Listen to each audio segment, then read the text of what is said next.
you that that's just telling you that our arrow is continuing, guys. Okay? So the one that we're going to go by is the one on page 1. Okay? So this arrow on page 1, right here, is the center of our pattern. Now, going back to our pattern. Now, I'm hoping this one says it. Okay, it does not. Most of your patterns up here at the top will tell you, and I've got an example here of one I printed off.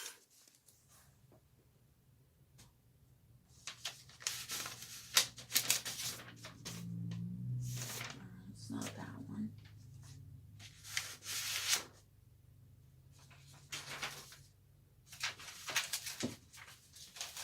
Huh. Well,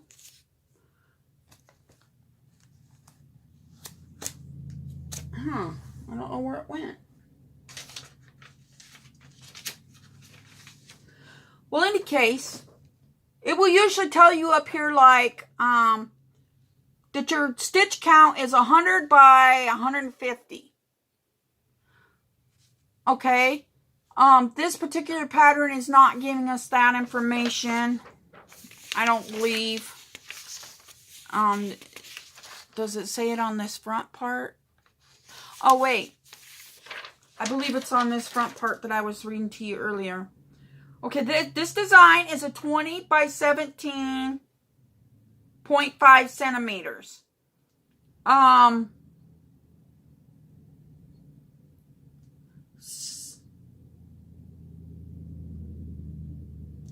But what I do, and it's not telling me how many our count is on our chart for our pattern.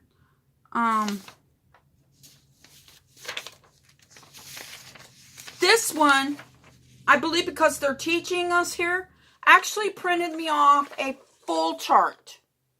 So as you can see, here's our center arrow.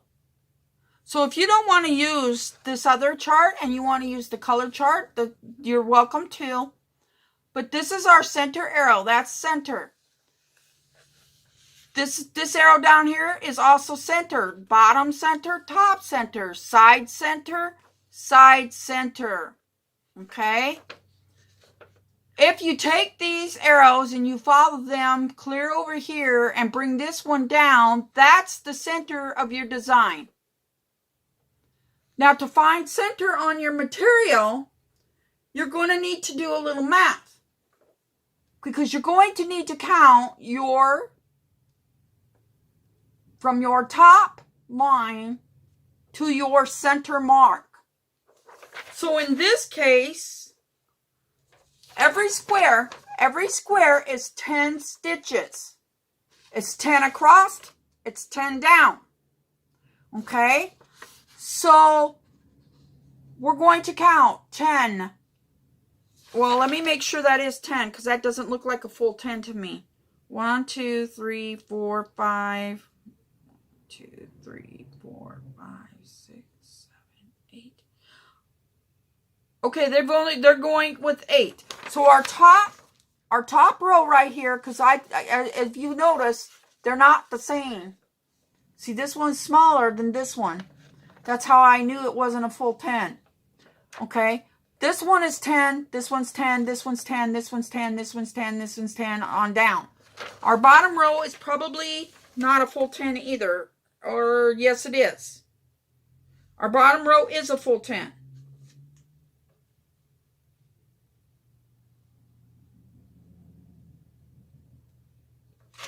Yes, it is a full 10. So we have our pattern size here is 10, 20, 30, 40, 50, 60, 70, and what did I say, 8? 6, Yes, 78. So our pattern size here is 78 down. And 10, 20, 30, 40, 50, 60, 70, 80 across. Okay? So to find our center, we're going to take, what did I say it was? 10, 20, 30, 40, 50, 60, 70, 80, 78. So 78 stitches. So we're going to take,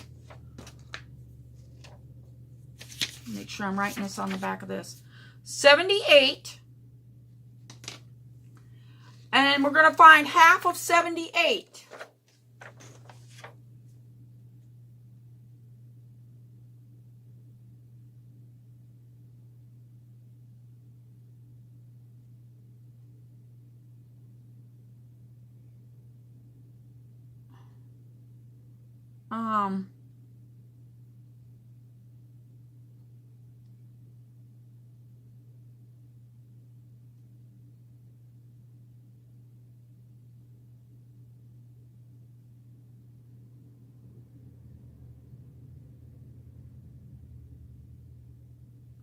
Was it like 34? So you're going to go over here. You're going to go 1, 10, 20, 30. 1, 2, 3, 4, 5, 6. So 37.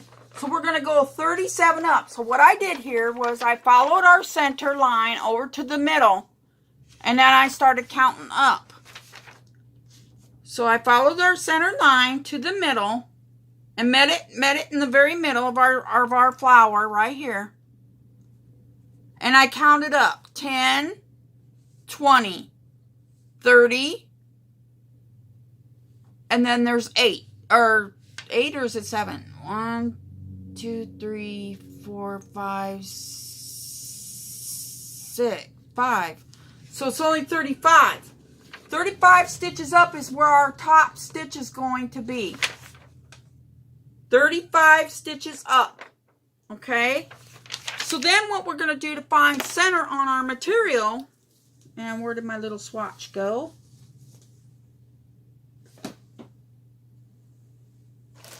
Brought all this material over here, and then I lost the one I was going to use.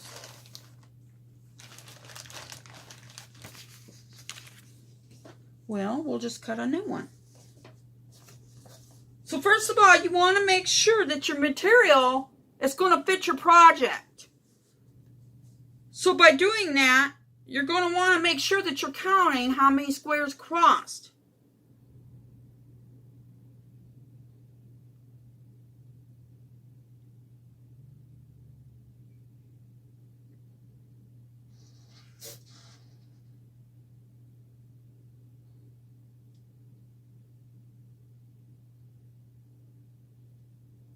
Yeah, mine is big enough.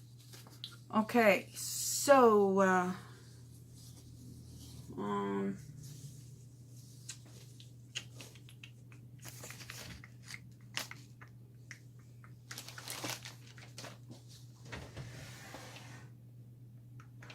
had a pair of scissors sitting here and they disappeared on me. Voila! Ha ha! Okay, so I'm just going to cut this right here.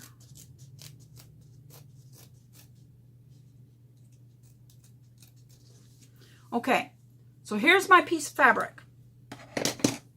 Now, what you're going to do to find center is you're going to fold your fabric. You're going to fold it in half. Crease it really, really good, okay? Crease, crease, crease, crease, crease.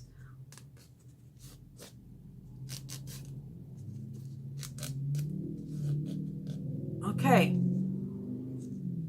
Then you're going to fold it again. So you're going to fold it in 4s. You see how I'm folding it in 4s? You see this point right here? That's our center. that's the center where we're going to start our project. Or where we're going to count from to start our project. I pinch it really good. I pinch it and I pinch it and I pinch it. Then when I open it up, I've got a nice sharp corner. Okay? I use safety pins for this, guys. I use black safety pins. Well, I have silver too, but I prefer the black ones when I'm cross stitching. I'll use silver for markers on crocheting, but I will not. But I like to use black safety pins, the little tiny ones, for cross stitching. And what I'm going to do is I'm going to, in my very first, and you don't have to be exact precise, you just want to make sure you're getting right into that corner. So I'm going to choose this little square right here as my center. And I'm going to put the safety pin in it. And I'm going to close it up so that they don't get poked by it. Sometimes I'll use needles or a straight pin, but I prefer to use these because then I know they're not going to fall out, and then I have to redo it and redo it and redo it. So, okay, so center is right here on my pin, okay? So what I'm going to do now at this point is I'm going to find me another pin. Now, on this project, I probably won't do this, but what I normally do, if it's a larger project, like if your count is 100 and something, and you got to find center of 100, like say it's 100, and you got to find centers 50, you got to count 50. It's hard to do if you're, especially if you're, the smaller the holes are on your material, you really do lose your place. So what I will a lot of times do is I will count up 10. So counting the one that's on my pin and going in a straight line up from it, I'll count 1, 2, 3, 4, 5, 6, 7, 8, 9, and 10. And then once again, I will place, and I'll show you this in just 1 second here.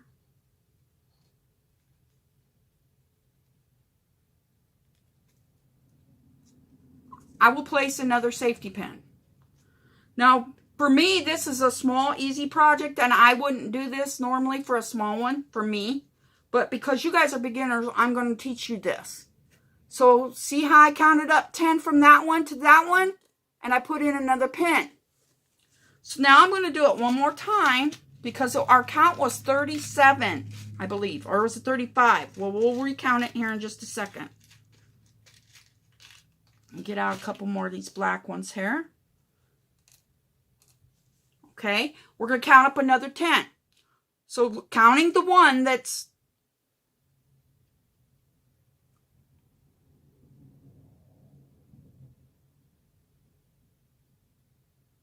I'm going to make sure I got 10. 1, 2, 3, 4, 5, 6. Yes. Counting the one after the safety pin, that's 1. So 1, 2, 3, 4, 5, 6, 7, 8, 9, and 10. So I'm going to place another safety pin in the 10th hole. Or the 10th square, I mean. Okay. Now, that's 10, 20. We're going to do it one more time because we got to get to 30. So open up another pin. Okay, we're going to count 10 one more time. So counting after our pin, the one that's on our pin, the square above it is square 1. So 1, 2, 3, 4, 5, 6, 7, 8, 9, and 10. So I'm going to... There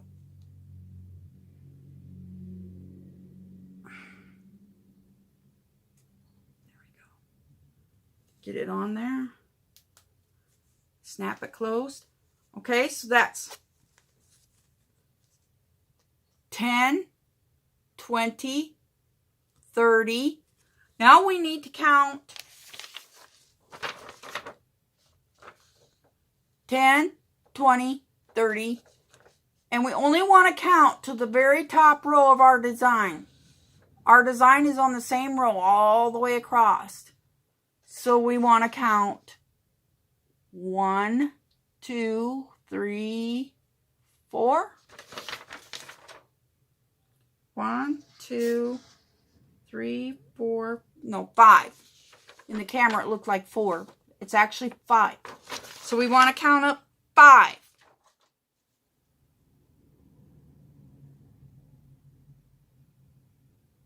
Oh, no. The purple one does go 1 row higher. So that's that. I was counting this one.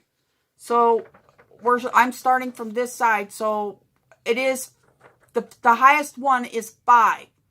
So it's 35. So we want to count up 5 more. I'll just use the silver one because it's out here. Okay, so 1, 2, 3, 4, 5. That is the top of our design. That's how you find center for the top of the design. Now, if you want to do the bottom first, then you would go from center down to the bottom. But you would only count down, not to your arrow, but only to the lowest point of your design, which would be this row right here where this little square is right here. That would be the lowest point. So you would count down from center to the row where it's even with the square. You'll place your pin right there in that same row. And then when you get ready to start, you will count over 1, 2, 3, 4, 5. Well, 10. And then 11, 12, 13. So you would count over 13 squares to start here, if this is where you want to start. So it just depends on where you want to start. Now, if you want to make it easy on yourself and start in the very center, you can do that too. It's just in where you want to start your project. I usually like to start either at the bottom or the very top. Okay, so I marked the top of our row is the one that's on this pin. Okay. Let me get a needle. I didn't pull out a needle. In cross stitch, I'm going to use this larger needle because of my eyesight. Okay. The normal needles that you're probably got are going to be slightly smaller than this. I'm just going to use this one because it's easy. It'll be easier for me to thread it with my eyesight. So I'm just going to use this one for tonight. Now, I did not pull out the colors that are on here, but I'm just going to use a color that I think that you're going to be able to see. Well, you know what? I do have a bright pink here, and being that the first color is a pink. Now, my daughter does hers this way. I do not do mine this way. But this is another way that you can do your floss. I gave her these rings because I bought these rings and did not like them. To me, they did not. Never put the needle in your mouth, guys. I have a bad habit of doing that, but you should never do that because you can suck that needle right down in your windpipe. So try and remember not to put the needles in your mouth. But this is how she did it. She went out, she bought these here bags here, and then she put a hole punch, took a hole punch and punched a hole in the corner, and she puts her floss in for her project in these bags, and she does it this way.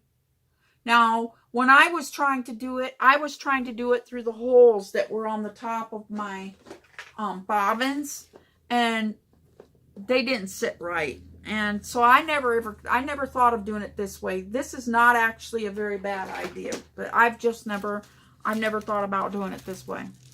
But we're going to use this bright pink here. Now, it's telling me on my color code chart, but I did not pull these out ahead of time. So I'm just for tonight going to use this to show you how to start your project. Okay, guys? Just a very quick here. You're going to take your floss, and this one's kind of, I guess she's already been into this one. But you're going to take your floss and you're going to straighten it out.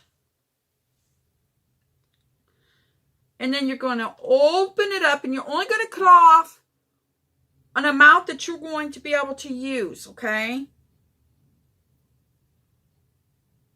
Gotta find how to open it here. All right. My daughter's like me. I will cut a piece this long. Or slightly shorter than this. She's got hers a little longer than me, but the piece about this long. Now, when you get your floss, well, actually, I'm going to use this one because I want you guys to see how to do this from the very beginning. Okay, so this one's not been separated yet, so I'm going to use this one. This is your floss, okay? This is all the full strands of your floss. See it? Okay, I don't know. My phone's not going to focus. Okay? There are 6 strands on every rope. There's 6 strands of floss on here. Okay? This does not count as one. There are 6 of them on here. Okay?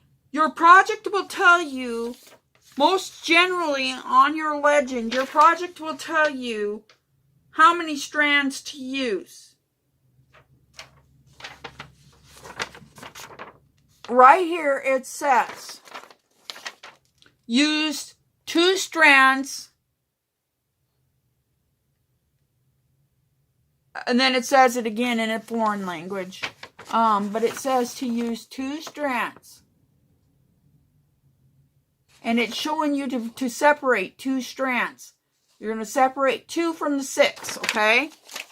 So to do that,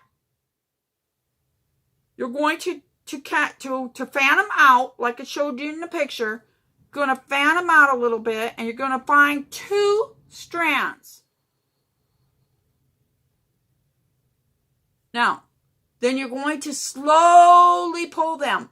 I like to do this.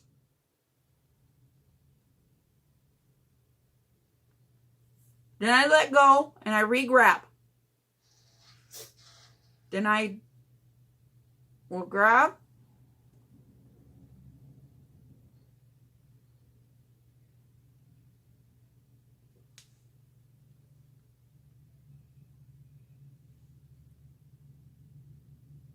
Oops, she has a knot on here. I do not believe in knotting, guys. You do not knot. I don't know where my scissors just went. Here they are.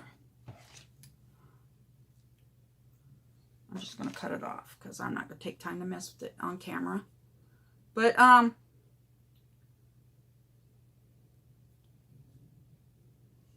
okay, so there are the 2 strands we're going to use. This one is the leftover, the other 4.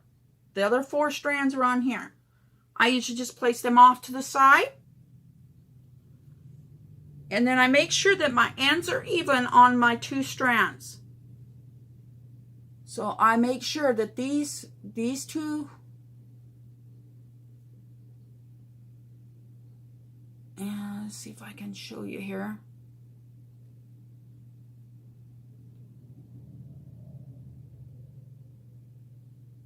There we go.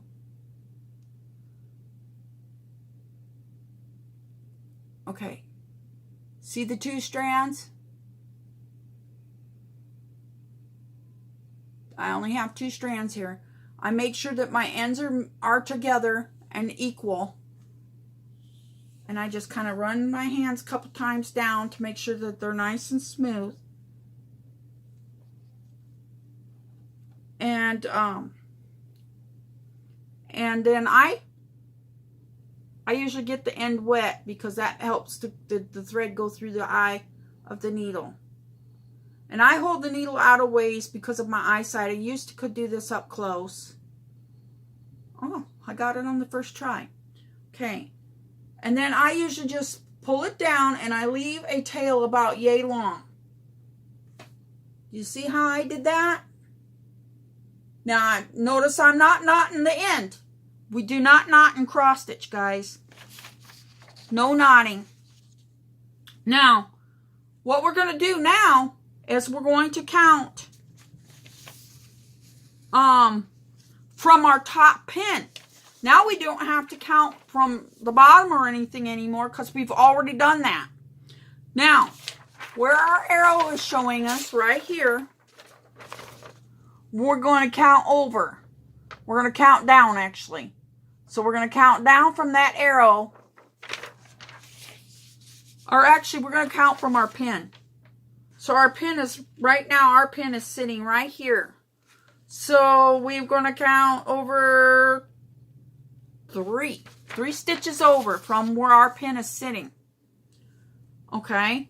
I'm going to go to the lavender one over here. Because it's the closest to the pin. So that's where I'm going to start. So I'm going to count 1. Our pin would count as 1. Okay, so 1, 2, and 3 would be right. I'm using 14 count 8, guys, because that's what the pattern recommended. So that's what I'm using. So what we're going to do, pull it through to where there's just a little bit of a tail. See how we got a little bit of a tail there? And then you're going to put your finger right over the end of the thread. I usually do it in an upward. I usually push the thread so it's pointing straight up. Put my finger over it. Then I'm going to make my first cross. So I'm going to go from the bottom left corner to the top right corner. Put your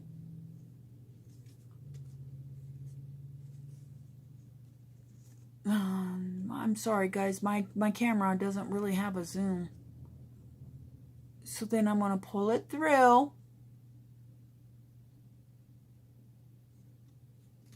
I'm still holding it on the back side here, guys. So you're going to pull it through. Not super tight. You just want it nice and even on the material. You don't want to pull it till it puckers. You don't want to do it tight. Okay? So it's kind of hard for me to show you, but now you'll see I still have that loose tail. So I'm going to fold that tail over my material, over my string. Right over the top of my string, and I'm going to bring my string up over it, and I'm going to come back up on the upper left corner of that square. I don't normally have this, but this is a big needle, so it's hard to get it to go through the hole. Okay. So as you can see, I'm pulling it, and my thread is underneath. Now it's underneath the little loop, and I'm gonna pull it down. And I'm gonna pull it tight. See how it caught it? You see how it caught it? Now it's anchored, and we didn't have to knot it, guys. Now, on your next couple stitches, you want to fold it the direction of your stitches, and you want to stitch right over that tail. Okay? So now we're going to go back down in the right bottom corner And that completes our first cross. Okay? Pull your thread kind of slow, because if the faster you pull it, if you pull it too fast, that knots it. Okay?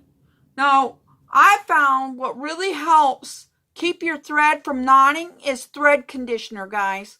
So, and I have some, but I don't have it here right now. I don't believe I do anyway. I thought I brought a... you can buy accessories like this, where you can put your bobbin. You can put your bobbin in here.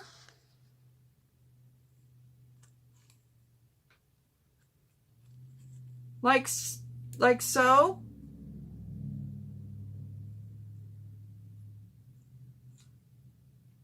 And you can, it will wind your bobbin. It will wind your bobbin up, guys. See, I can't remember how to do it. It's been a long time since I've done it, but it's a bobbin winder. So you can find things like that. No, my thread conditioner is not in this one. Okay, well, I don't know where it's at right now. You can buy little, for fairly cheap, you can buy little tiny square cubes of what's called thread conditioner. And it's you take and you what I do is I put it right here at the tip up here by the needle, and I take my thumb and I push it into the conditioner, and then I run my thread all the way down as far as I can to as close to the fabric as I can get it. And then I take my finger and I kind of massage it into the thread. And what that does is it helps keep your thread from tangling quite so much. I mean, it's not 100%, but it slows it down a lot. So as you can see, guys, we have our first cross. Now at this point, you can ditch all the pins. You have just found and your starting point on your material. Okay? Sometimes I will leave the center pin in just so I know where center was. But on a project this small, I wouldn't even worry about doing that. So like I said, you're going to want to fold that thread in the direction of where you're going. So point it over. And then when you go up your next one, you're going to go up to your far right corner. Your upper right corner of your square. It's hard for me to do with this huge needle.